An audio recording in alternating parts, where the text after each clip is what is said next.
অজপাড়া একটি গ্রাম। সেই গ্রামে ছিল ইমাদের বাড়ি।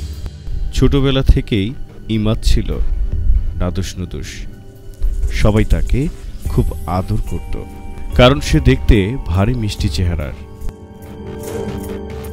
তার বাড়ির পাশে ছিল বিশাল এক তেঁতুল গাছ, আর সেই তেঁতুল গাছে বাস করত এক পেতনি।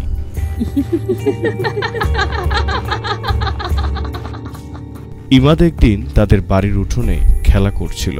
তখন পেতনির নজরে পড়ে ইমাদকে।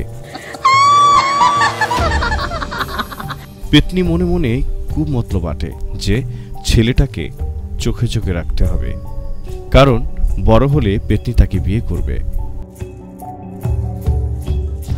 তেঁতুল গাছের তেঁতুল ছিল টক মিষ্টি, তাই ইমাদ তেঁতুল খুব পছন্দ করত। মাঝে মাঝে দিনের বেলায় ইমাদ যখন গাছের নিচে যেত, তখন পেতনি উপর থেকে তেঁতুল ফেলত। ইমাদ সে খুশি হয়ে সব তেঁতুল কুড়িয়ে ঘরে নিয়ে আসত।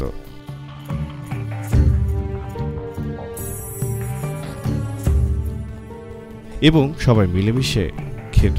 এসব দেখে পেতনির আরো ভালো লাগতে শুরু করলো, কারণ পেতনি তো ইমাদকে ভালোবাসে।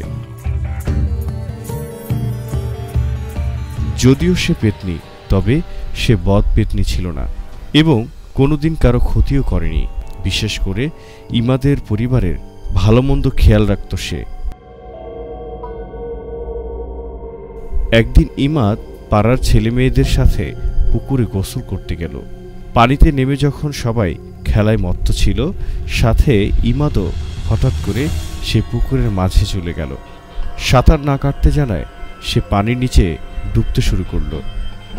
তখন ইমাদ চিৎকার করল, বাঁচাও বাঁচাও! সেই চিৎকার পেতনির কানে আসলো। পেতনি সবার চোখ ফাঁকি দিয়ে তার লম্বা হাতের সাহায্যে সাথে সাথে ইমাদকে তুলে আনলো।